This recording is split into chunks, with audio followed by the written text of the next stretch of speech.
Greetings, everybody, and welcome to Bridging Dimensions. I'm your host, Marguerite Rigoglioso of Seven Sisters Mystery School. And every month on this show, we offer either a conversation with someone special in our global spiritual community, or a direct oracle transmission by me on a fascinating topic under the inspiration of one of my plant allies, Lady Cannabis.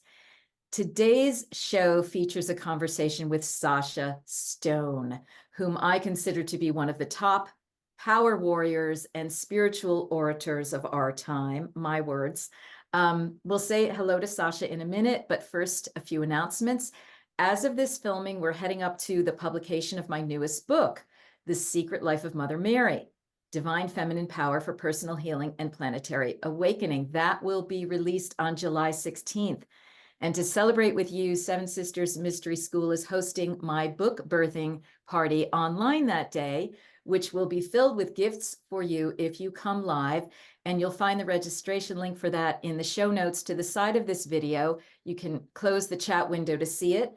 And if you're watching after July 16th, you can still register at that link to get the replay of that event, in which I will be offering mini teachings about 7 of the most interesting secrets about Mother Mary's life that you probably never knew about. Yes, we are uncloaking this great master of healing and ascension on our planet with this book, along the lines of the way Mary Magdalene has been uncloaked over the last 40 years. It's now Mother Mary's time. And this book launch will be leading up to the new Mary and Magdalene Priestess training, supporting women in becoming and acting as Mary's and Magdalene's. What does this mean for you? I can tell you it has very little, if anything, to do with the dogmatic visions that you have been brought up with about these two phenomenal women who have basically made their ascension into higher divinity.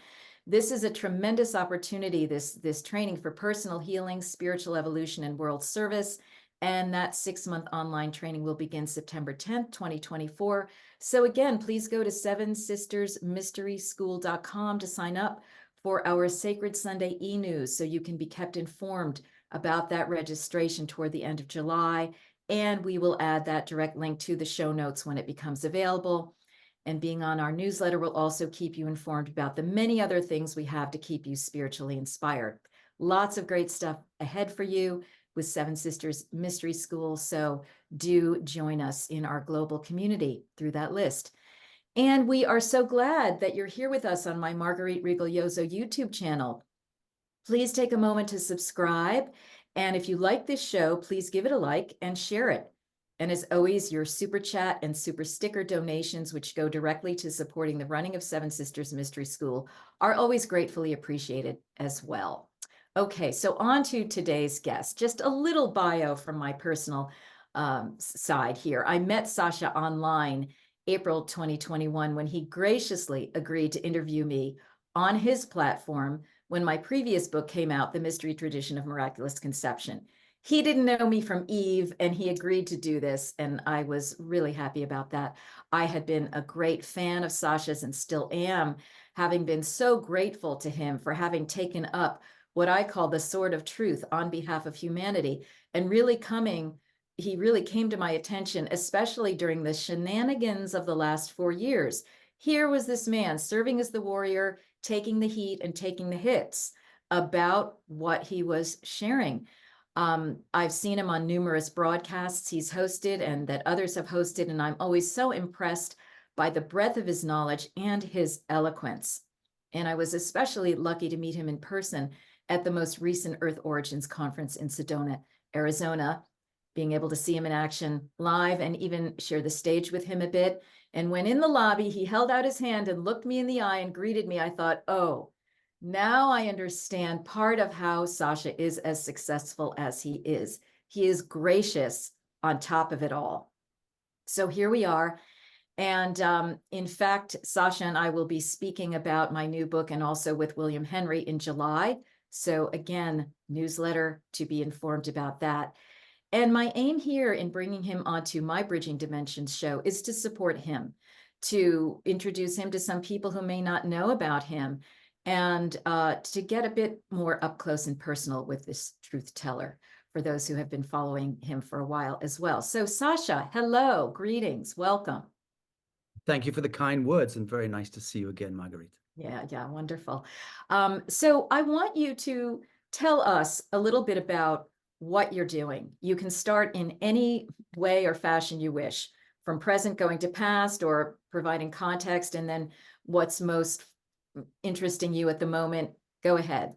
We are so happy to have you. Well, I'm on the eve of a UK tour, which kicks off in 2 or 3 days from now.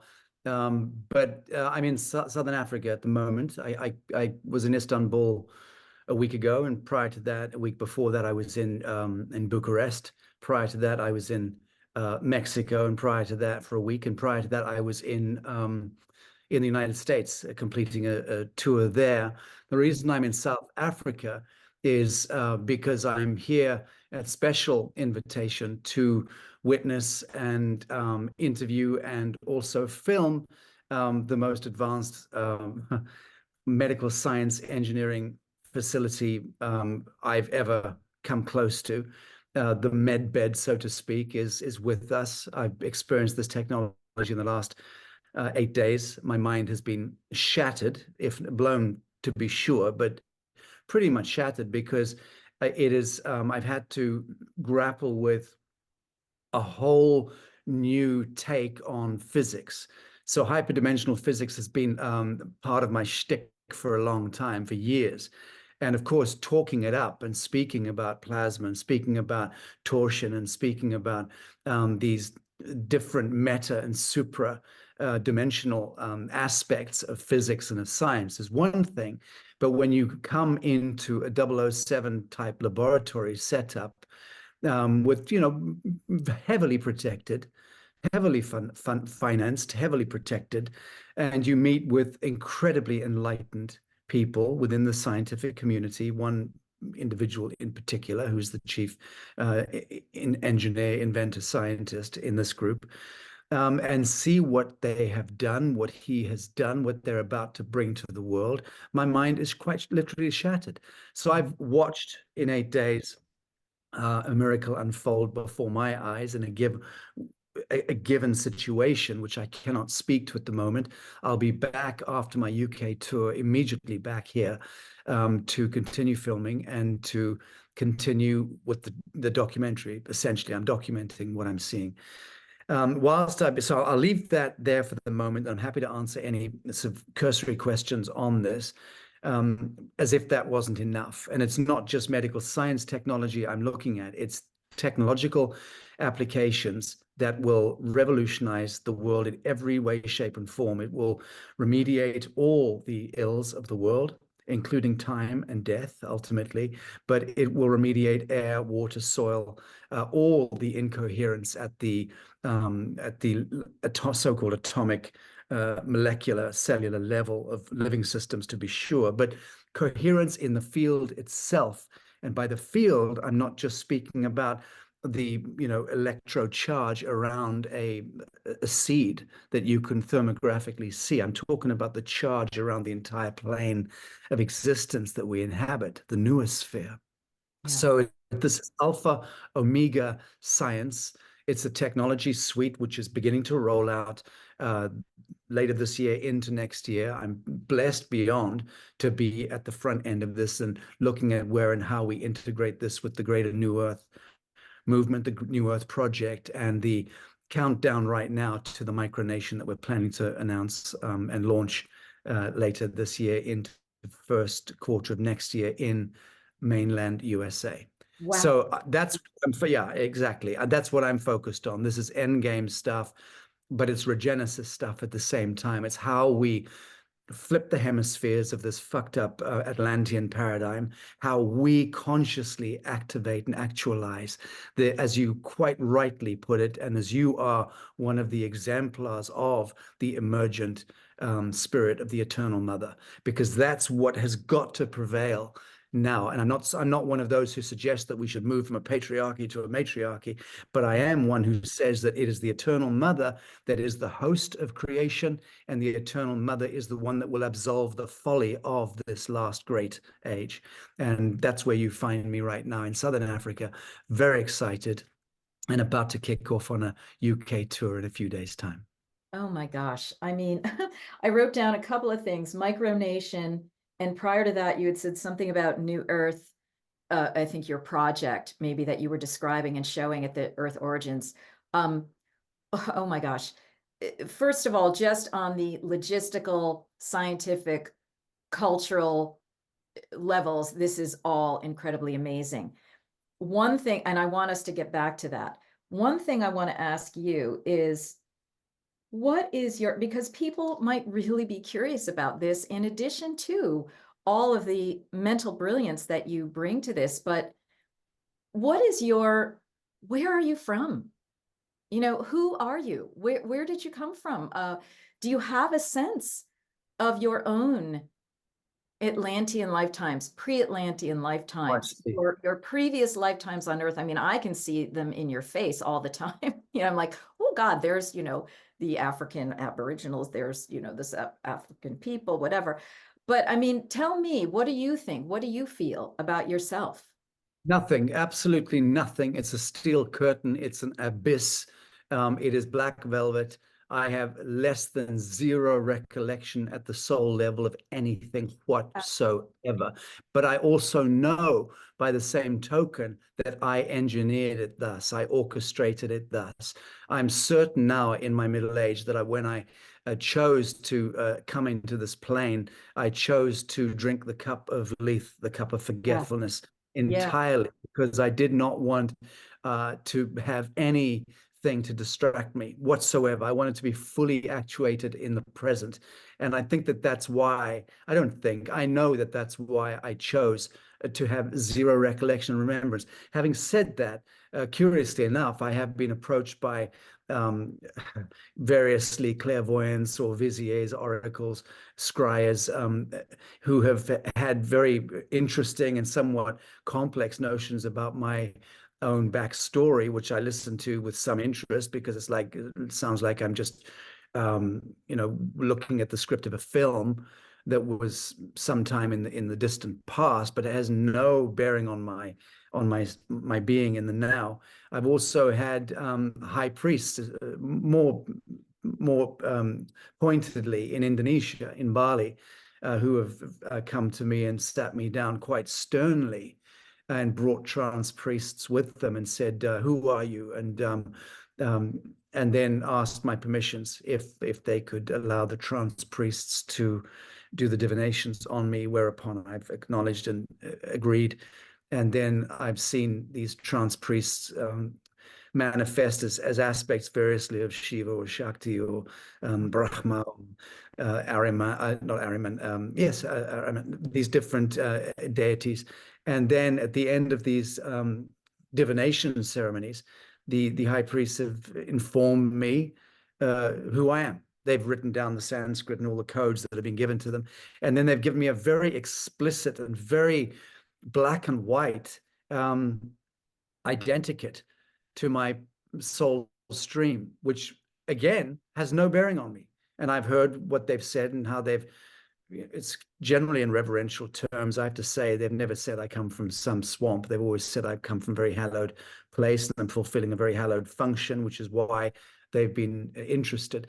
So I've had those kinds of stories, Marguerite, around me. And I have to say, I'm not interested one way or the other. yeah, yeah. Well, you'll leave that to the oracles, you know, because Mm. when I look at you, I'm like, you know that song, I'm Every Woman? Well, your song is I'm Every Man. Thank Okay. Christ you said You're that. every Oh, man because you like you have pieces and parts of all the lives you've been. I mean, in some senses we all do, right? But it's very indeed. pointed with you, and it's especially interesting because of the level of what you're doing. The amount of mental power that you have to perceive these things, to hold these things, orchestrate them across disciplines. I mean, it's truly astounding, you know, and I'm so grateful that there is at least one such as you on the planet right now. Lake of Lethe or whatever. I mean, fine. Yes, you're needing to focus and not be all intrigued with how you were this and that. But you know, just wanting to reflect that with my own intuition, and I'm sure it's commonly felt by many people who look at you and observe what you're doing. So whenever I hear what you're up to, whatever you're talking about, I just get this, it's like with William Henry too. It's like I get this level of excitement that just starts blowing my doors open. How I can follow it is more like intuitively, right, rather than scientifically. But what you're doing is so important in these medical, environmental realms, because of how it is so clearly bringing in new earth, if we call it fifth dimensional, sixth dimensional, seventh dimensional. You make it seem like it's all right here, which is great. So let's talk a little bit more about, I mean, I don't even know what to say. Maybe this technology a bit more, because that is quite fascinating, that you're saying it sets up this coherent field, which is basically like it brings us to another dimension as Yes. I see it.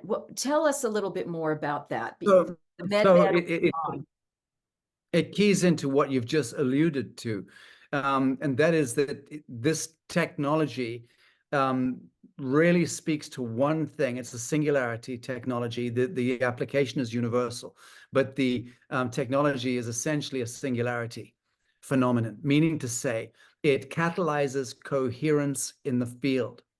So what it does, and you could call it phase conjugate, magic wand, regenesis, but what it's doing is it is resurrecting the angelic template.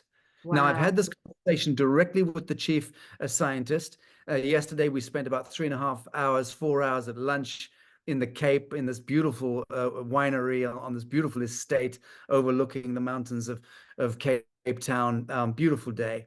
And we had this very conversation. And I said to him that everything I now understand and have witnessed and seen and attested and have read connected to his breakthrough physics, I said, you are resurrecting the angelic template, pure and simple. And he said, Wow. yes, because there is a celestial or celestine or hyperdimensional angelic template behind all that we see in the manifest realm. So the 3D temporal realm becomes the kind of entropic echo. Oh, and what he said, interestingly enough, is that all creation is an echo. What a beautiful way of couching this thing we called reality. Wow. Creation is an echo. Yeah. Yeah, and of course he's absolutely right. It's about cascades. I was on the phone earlier today for over an hour with the very brilliant Dan Winter. Well, I say phone. We were doing a Zoom call for the Lazarus symposium coming up, a record, and we were talking about cascading and Planck length, all of those ratios and shareable waves, coherence, empathy, bring it all back to empathy and the actualized or activated human Christic heart is the technology that creates the longest shareable waveform in the manifest universe. And Wow. that's well known. And so the fully actualized, Christed, in that sense, human empathic wave is the only waveform that can traverse the entire known universe. So when you have that as your alpha omega, your source, and then we realize that all of the world that we see, the 3D temporal realm, certainly for the last 12.6 to 13,000 years, since the last descension event into the galactic sleep of the semi-arc of the grand precession of the equinox, the time the fall of Atlantis / Noah's Ark, the great deluge, the great, all of that really demarcates the last time we left the ascended realms even in the temporal sense, when we were all vibrating at frequencies of heart frequency and above. And then an event horizon occurred for very good reason. I now have a very clear understanding of why we elicited reality at the collective level to move into a descension event at that time. It was for very good reason. Now Why? we've Why is that? Tell us, Well, because, we're kind of annoyed about this whole thing. which we shouldn't be. What we should be doing is simply taking the throne of self in a state of grace, which is to say, a state of pure witness, which cannot judge and cast no judgment or condemnation. If there's no judgment or condemnation, then you cannot begrudge anything. One Yeah, simply engages revelation, and yeah, in that state of grace, one is either in a state of abject bliss, but or a state of timelessness. So you're no longer trapped in time. Now you're in coherence, because the yes, I am is the Atman. The my will be done is the thy will be done. There is no separation between the two. And that ultimately is the throne, the Christed throne, or the Magdalene throne, where we seek to return.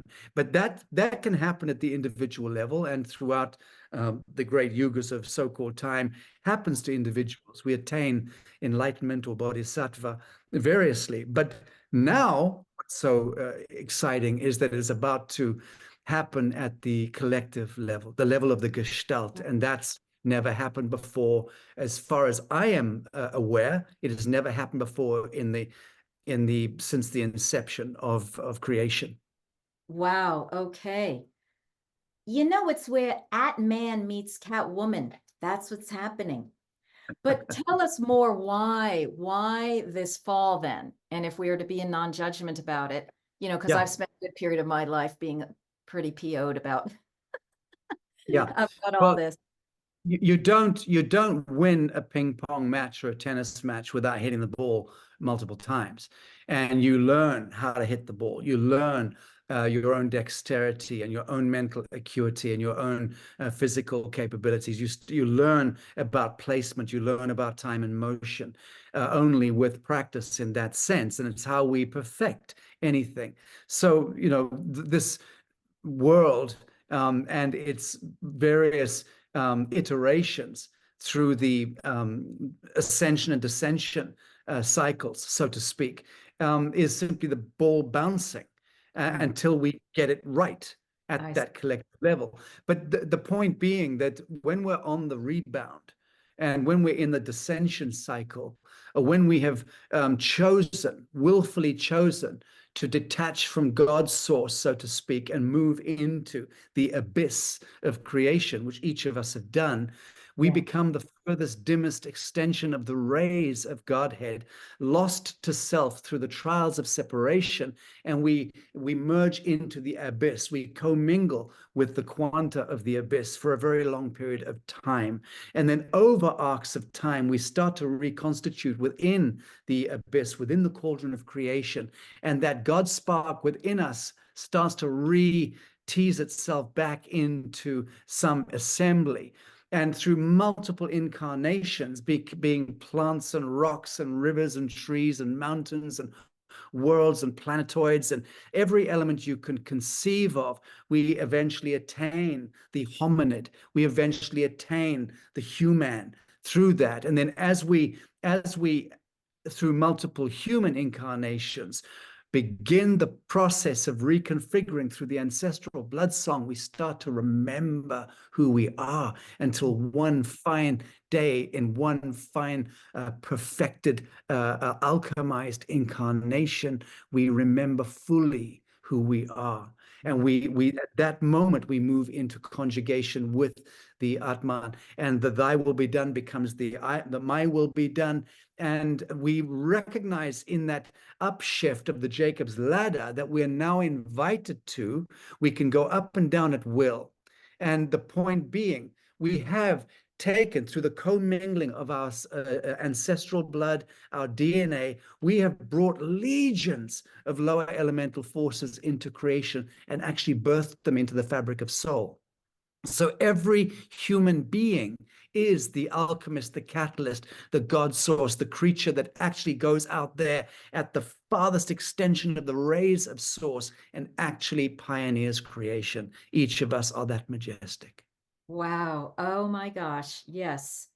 That's who we are and where we've been and where we're going.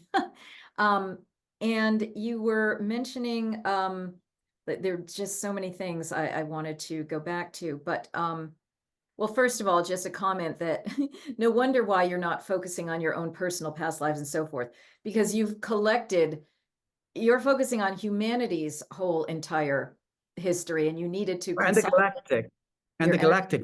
and the galactic, Yes. the star nation. Um, I mean, that was just so profoundly eloquent.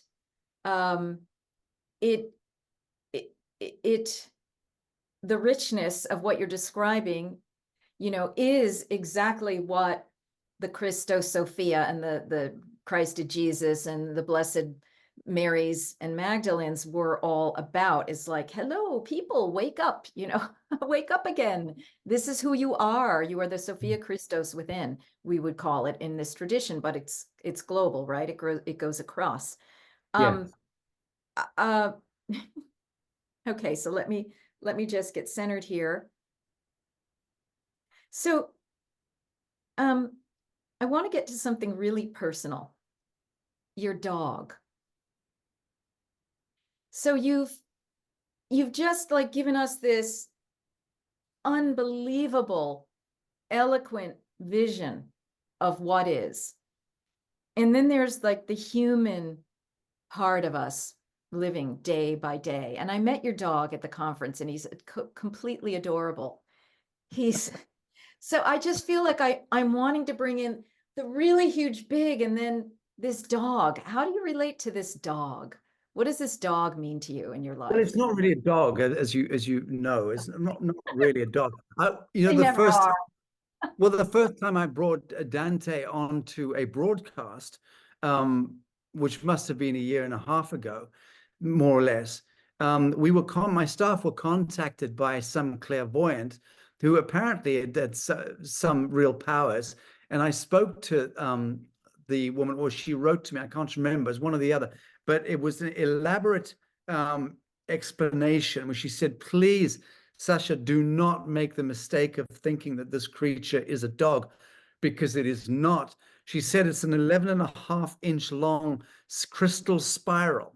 And it's a hyperdimensional crystal spiral, rainbow colored, and it moves through the universe and is doing a sojourn onto planet Earth in order to anchor a very unique frequency set into this new Earth project, that initiative or enterprise that you're catalyzing, and it's chosen a body that is most suitable for this function.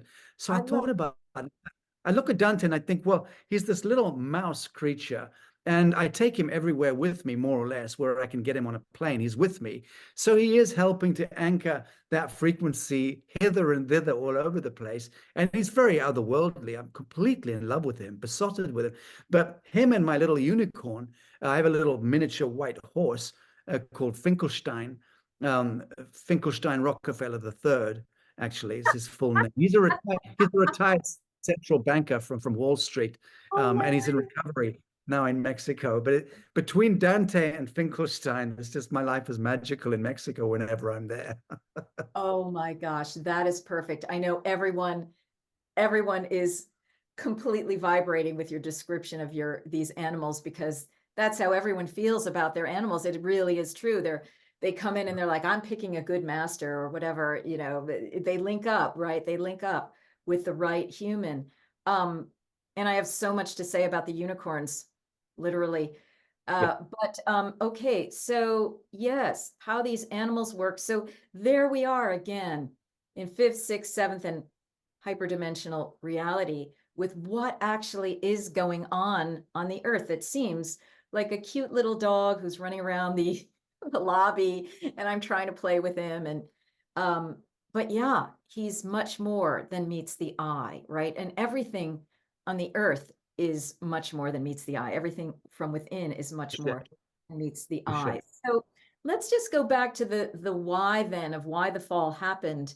Was it just like a calisthenic that we had to go through? We chose to go through this kind of exercise for strengthening? Well, everything is purposeful. Everything is divinely appointed and divinely anointed. And the geometry of now is perfect always in all ways. And it is only the pure cognition of that fact that brings you to the throne of witness, or to the throne of self, which is to say a state of grace. So it's terribly important, in my estimation, that we do accede the fact that everything is perfect always in all ways. There is no error in that sense. And when I look, and in taking on that understanding, you stand down from psycho-emotional reactivity. Now you don't get inflamed by things. You go, well, it's divinely appointed. How can you be in distress by something which is divinely anointed and divinely appointed? So it's a choice as to how we choose to regard life. When the death of a beloved, we can look at it as it's invariably devastating. But when we understand that it's a perfect exchange, and that whoever is doing the dying is not a victim, they're not a victim. They are steering the trajectory of their soul to perfection. And so every event that occurs in that sense, we should accept and receive in grace. That's not to say we should not be following the dictate of conscience and seeking to remedy and seeking to resolve and make better and dial the octave of expression ever upward. We should be doing that always in all ways as well. So it's not that you just accept how things are. You look to the world, you only see patterns of perfection, and you see how you can perfect patterns of perfection even further. That is what the creative expansiveness element is, and the affirmation becomes so important as the inertia to create and to manifest, to embody and to enact. That's amazing. We are perfecting perfection through seeing what's needed while not struggling with it in some kind of mighty way Right. that would Or actually be judging it. counterproductive. Yeah, the judgment. So in your work doing the, using your gifts to help, what does keep you up at night? What gets your goat? What's under your skin these days? Nothing keeps me up at night, and nothing gets under my skin, because I've increasingly dialed that sense of resolve and remedy into my bearing and into my being sufficiently to feel somewhat infused by it. So I lose my temper frequently. I'm erratic, and silly things can annoy me. I stub my toe, I'll be the first to F and blind. Yeah, but that notwithstanding, those basic kind of responses to the general apocalypse of one's daily routine is one thing. I'm satisfied with the flow of life, deeply, profoundly satisfied. And the more I find satisfaction in it, the more poignancy and beauty I can see to the shape of all things that emerge in my life, my personal life. So I would say that I'm incredibly blessed that my health is terribly good. It's just really good. My body, my cells, everything is in a good sense of harmonium. I'm stable in life, psychologically, emotionally, mentally. I lead a very erratic existence. I'm constantly traveling, constantly moving. I'm not organized. I'm very disorganized. I'm very lucky to have a considerable crew or multiple crews around the world dealing with the various elements of my life, whether it's the International Tribunal for Natural Justice, which is amping up now for a major kind of relaunch this year. When I say relaunch, a whole new platform of extraordinary activity is about to roll forward with the International Tribunal. I'm very excited about that. And there's a wonderful team and council that's emerged there, and the trustees there. I've got my New Earth Haven in Bali, in Indonesia, and that's a beautiful place that is moving like a stately galleon, affirming the elevation of art, beauty, and consciousness, and acting as a mecca for the New Earth movement, as well as being my main home. I've got the New Earth Sanctuary under development in Mexico on the bank of the Bacala Laguna, with a beautiful team there as well, and developers and engineers and architects and what have you. I've got my Golden Ticket team. I'm launching the Golden Ticket actually in a few days' time. This is the countdown to the Micronation, and that's a heavyweight team that I put together in recent months. And I've got the Lazarus Symposium production team and the Arise Guerrilla News media team, variously all syncopating. And I'm very blessed. So I kind of move around the world.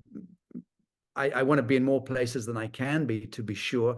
I also have my partners and the company in Bucharest, in Romania, where we do advanced technology innovation and engineering, and we're getting ready to flash our kimono with our energy technologies this year. That's also keyed into the US Golden Ticket project that I'm announcing shortly. Okay. So everything's variously happening as an orchestra. We have the flute section over there, you've got the brass section over there, you've got the rhythm section there, percussion over there, and it's all beginning to confluence quite beautifully, I have to say. Blessed be. So let's have you talk. Can you talk a little bit about this Micronation? You were mentioning that a few times here. Yes. What is this project? Yes, well, this will be the first real kind of a speak on it, which I'm happy to do. The 29th, I actually announce it on a big broadcast summit, which is going to be at the front end of the Lazarus Symposium. So it'll be about a 2-hour Golden Ticket virtual summit opening the Lazarus Symposium on the 29th, and I'll be broadcasting that this month in a few days. Yeah, coming up. Yeah. 6 days, and I'll be broadcasting that from Cornwall in the United Kingdom, which I'm looking forward to. Love it. And that is essentially the opening up of the valve or the throttle, a countdown event, which will probably last until end of September. I'm calling it the Golden Ticket, and it is essentially inviting 1,000 pioneers in Middle America, mothers and fathers of the land, to step forward, make the acquisition of a Golden Ticket in order to become the founding fathers and mothers of the world's first fully fledged micronation, which we will be instituting and then announcing first day of spring of next year. We have designated the land. It's the perfect land on earth in the heartland of America, which is Tennessee, where we I'll be unveiling the plan of that micronation. The point here being, we will be tethering the land back to the original land patents of the Native Americans going back to 451 AD. So really stripping the land of federal liens and all the Vatican encroachment and all the bullshit of the Bank of International Settlements and the US Treasury and all the heinous witchery that has burdened the land and plagued the spirit of the land for the last 1,500 years. So we know how to do that.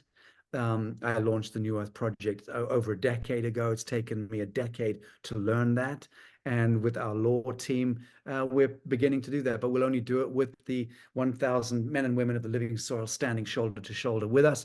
That becomes a new micronation. There will be a no flyover zone. It will be a micronation which can be treated with under highest expressions of law, but there will be no infraction or infringement of the autodetermination, the sovereignty. We've already established the irrevocable trust, and we know how to conduct our merchant banking in the appropriate way, affixed to an irrevocable trust.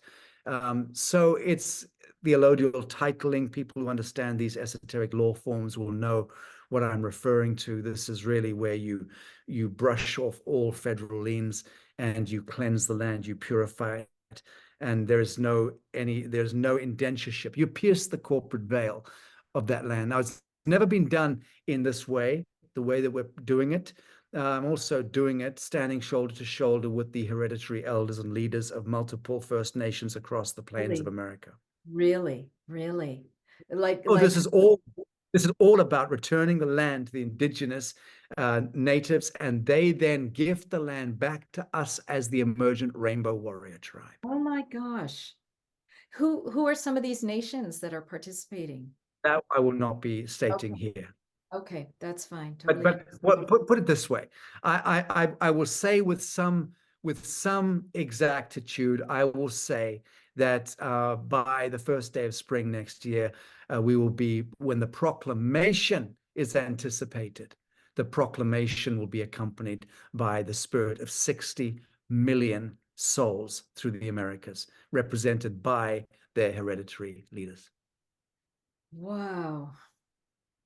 Well, we're all taking that in because this show will be shown on June 26th and just prior to your official announcement. So honored to be part of that. Um, oh, and Well, I hide behind the mother's apron here. So, the Magdalene apron is the safest space in the world to hide behind. I'm not hiding, but emerging from, in much the same way that the head of our law team is a matriarch, is an elder, a female, and is the mother superior of the process, of the lawful processes. I wouldn't have it any other way. oh my goodness, that's amazing. Well, let's talk a little bit about relationships between men and women on the planet right now. And um, how has this been in your personal life, if that's not too personal a question, or you can answer it in any way you wish, but um, have you found, because I found um, quite a lot of the difficulties that come up that seem to be endemic to relations on the earth happening in interpersonal relations, and I see it all the time around me. Can we just speak a little bit about that and what your experience is personally or philosophically? So it's a complex question because I'm either the best example of equanimity in relationship between Shiva and Shakti, or I'm the very worst example, and I haven't determined which. So I am by nature polyamorous, but I do not engage. So I don't fuck around. I never did actually, Wow. and even in my rock and roll years. And but I am by nature polyamorous, and I proclaim polyamory in that sense as being the métier around me that allows me to function willfully in accordance with my instinct, without feeling that I need to hide or masquerade behind a relationship or Mhm. behind family. So that's why I say I'm either the new human or I'm the very worst of the old human, and I haven't determined which. Um, I'm sure you would find people in my past who would claim that I was not very forthcoming, not very present in relationships, and I think that's probably true in my more formative years. And the relationships that I've had more recently, they have continued to reflect back to me um, one premise, which is that romantic love is absolute bullshit. That Mm. romantic love, to my mind and to my heart, I won't go so far as to say it's an abomination, but I will say that romantic love is the highest form of delusion from self-actualization. And I think it's incredibly wonderful, incredibly complex, incredibly enchanting and labyrinthine in its enchantment. But ultimately, it is all pervading, and it is all detracting from the atom seed of self-discovery, self-actualization. And is my experience, I won't say my belief, but my experience and my knowing that that transcending romantic love is vital to actualization. Absolutely vital. And that's not to say that one cannot be in or continue to be in or continue to seek out a perfect balanced union with a male or a female. That's a kind of familial thing. All humans need comfort, need companionship to some lesser or greater extent. I'm very aware of that. And I certainly have, in the constellation of my own life, relationships. I will happily say I have those archetypal relationships in my constellation. I have those elements that I need. And they are my world is made up mostly of women. And most of my relationships, longer standing relationships, and even professional relationships, meaning to say trustees and directors working in my nebulous kind of organization, are women, and women who I've known for up to 25 years, even longer. So, I have a lot of successful relationships. They've gone on to marry and have families. But the love is there, the family is there, and the familial connections are there, and we work together and move and interact as family. So I've had that my whole life with women, my past relationships with women, generally speaking. Occasionally, some women don't present themselves with as much authenticity as they possibly ought to. And so me, as a kind of classic, shock poet, rock and roll kind of, that kind of image. When women approach me, they generally do so somewhat guarded. And if they do open up to me, it's going to be saying things like, well, I know this, that you're not the kind of a keeper. You're not the kind of man who's going to, want to settle down and you're too busy, you're flying around the world. So there's a kind of an honesty there that over many years that women have approached me with that. Some of them haven't. Some of them have said that to me. And then the minute you start engaging intimacy, they become very aggressive and very jealous, and jealousy leads to bitterness, and bitterness. It's all the same language. And I've learned that because I'm always very honest and upfront. I mean, this is absolutely who I am. And I'm not looking to settle down and have babies. Just absolutely categorically not. Now, if it happens, it happens. If it happens, but it's not where I'm at. And so again, it makes me either a very honorable new human in my bearing, which is very universalist, or it makes me the very worst example. I'm somewhat tired, Marguerite, of the theme, the binary polarized theme, as I have it. It's a binarized, polarized view that the so-called divine masculine, divine feminine. I see a lot of younger people play acting into that bullshit narrative, especially in Bali, all wafting around like gods and goddesses and pretending at the divine kingship and queenship, and they're all still fucking up around behind each other's backs and taking drugs. And it's just, no, please, just stop it.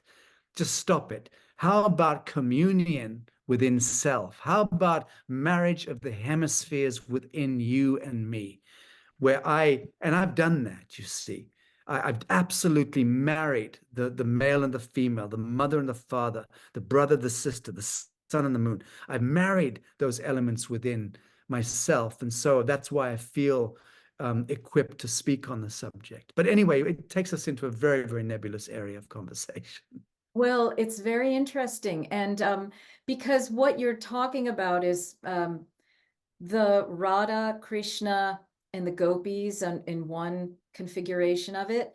And also Jesus, interestingly, there have been spiritual teachers and oracles who have said that Jesus was that kind of polyamorous man to some degree. And so, what is that all about? Here you have this man who comes to the planet and needs to be accessible, right? His energy needs to be accessible. So it just brings up all the questions you're talking about what is partnership, what is a relationship, what is that inner bridal chamber as I've been looking at it, or it's in the Gnostic sacraments. What does it mean to achieve that bridal chamber, to get married, right? Literally within oneself, and how you're saying this is part of the higher dimensional coherent field that we're moving back into.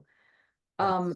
So yeah, very, very interesting. I mean, But Marguerite, let me just say, and you're right, and it's that unified field is beyond binary logic and the polarities and the dualistic paradigm, which includes the masculine and the feminine, the paramagnetic and the dielectric. So that to me is the whole point of transmutation and transcendence and the alchemization. The ancients, the true ancients, were perfectly androgyne. They were yes. perfect embodiments of the masculine and the feminine. Yes, yes. And this brings up a very different view on the, dare I say it or get into it, the whole transgender movement. It's like you can see what is under that is trying to move in the direction of what you're describing. And then, like everything else, there's the hijack that can take place at any stage Yes, of it's a scary complex because it's redolent of Baphomet, with the goat with the big breasts and the horns and the cloven hooves and the male apparatus. So that Baphomet effigy of the shrine of Satan, the Luciferic and the Satanic, is what it is. It's foundationally evil in as much as it seeks to flip the hemispheres. It doesn't seek to harmonize them. It seeks to flip them. So that's the what it thing. does, Okay, let's yes, make that helter very skelter. clear. It seeks to flip them, flip the hemispheres, not harmonize. That's the issue. Because we're Yes, not seeing any more healthful behaviors no. go on through this whole thing. It's just a flipping and then a confusion as to So be what clear. So means. be clear that transgenderification and that transgender agenda is a helter-skelter, a cult programmed reality phenomenon in the main. There are exceptions. The Yeah. world's first sex change was not um, um, was not Amanda Lear, who's just recently hit the headlines again the last few days. I saw with Kate Moss. It was a woman, another woman, a woman, April Ashley, the Duchess of Hay-on-Wye. Now, I knew April Ashley very well, a beloved friend. In the 1980s, I knew her when I was a child, and Oh, she wow. was very, very kind to me. And I adored this woman. She was the first person who really helped me out when I came as a refugee from Africa to England. And happened through happenstance, I met her at a party, and she took me and my sister under her wing. So she was the world's first sex change. Oh my. And in the 1950s, I think she had her snip done. So April Ashley was very famous at the time, and she died about 5 or 6 years ago. She lived to a very long old age. But I remember long conversations with her, very, very long time ago, and me getting my head around this because I was also very androgyne at that time. When I was in my teens, Mhm. I had shocking blonde hair, and I wore scarlet and red lipstick, and I wore my kilt, a Scottish kilt, which was my family kilt, and blue stockings and Manolo Blahnik shoes and jewelry. I looked like a very, very androgynous creature. I was incredibly good looking. I have to say, to my own credit, I was very beautiful when I was younger. And that look, I exploited that look. I was never gay. I never had any gay incident in my life. I was never hit on, curious enough, by men because I was too feminine. And most gay men, and they don't want a woman, right? And I looked just like a little girl. So I've had my own kind of foray into exploring the feminine realms of my own nature. I did it for many, many years, still do to some extent. I still carry that air and with no problem around me. But I don't have any problem with transgenderification per se or transsexuality per se. But when it becomes written into the program, the psychocultural program by a satanic Fabianist Tavistokian agenda, I have a real problem with it, because I know how incredibly easy it is to go into a young person's mind or into their bedroom or their schoolroom and start to propagandize them and say, you're born a boy, but you can be a girl if you choose. Well, so many kids are in a flux at a young age. All they want to do is be the opposite of what they are. And they'll just go for that because that's rebelling against a shitty system. And Right. everyone's going to a shitty system. So Right. most kids are, fuck yeah, I'll move against the status quo, because one thing my soul knows is that the status quo sucks and Yeah. that my conscience is appalled by reality. Yeah. Right? Because foundationally, youngsters are appalled by reality. And so Yeah. when they get told you can flip reality from black to white, boy to girl, what would you choose? Most of them say, I'll be a boy or a girl. And that's actually what's happening inside of them. It's not that they feel like a girl or a boy. They just want to get away from anything that represents the status quo, including the gender that they were born into. That's That's sanctioned. right.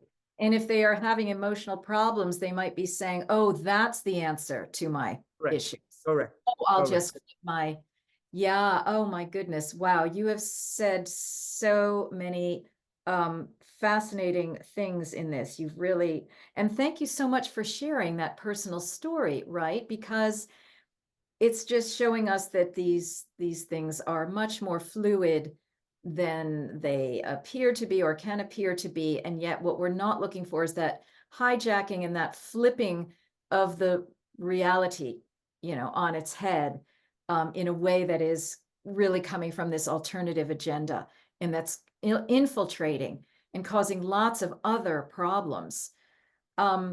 Okay, wow. So I know we only have a few minutes left. We have covered enormous ground, and we could we could cover so much more. Is there anything else you would like to say about where people can find out more about you or one of these key projects that you're working on? Yeah, tell us about that. I think the easiest thing is to go to sachastone.com, which S-A-C-H-A, forgive me, I don't spell my own name, sachastone.com. And I think there's a pop-up there that my IT team put up for anyone wanting to register interest in the golden ticket, principally in the United States, because the golden ticket becomes the Tennessee project becomes the first one of will be syndicating all around the world. And I mean all around the world, across all the states in America and all around the world. This is the start of an incredible journey of upshift in the material sense, where we genuinely, literally, palpably, viscerally take control of our lives, reclaim the soil, reclaim health sovereignty, and crank up a 0-point economy, a prosperity economy, right in the middle of the Klaus Schwab shit show. All right. You've heard it here, everybody, on Bridging Dimensions. I am so honored. Sacha, I love how you are weaving together, literally. That was Mother Mary's specialty, was weaving, just like you're doing, weaving together all these threads, these dimensions, these aspects of reality, these multiple realities, the physical, the interdimensional, and helping us to awaken and create these new structures and forms, these new, old, ancient, future forms all around us. So is there anything else you'd like to say in conclusion? Oh, I'm good. Thank you. I have to get back to the facility now, but thank you, All right, Mark. everybody. Thank you, Sacha. Thank you, everybody, for watching. Please like this video, share it, subscribe to this channel. Take a look at the show notes for more connectivity with Sacha and me. And with that, we will say goodbye for now.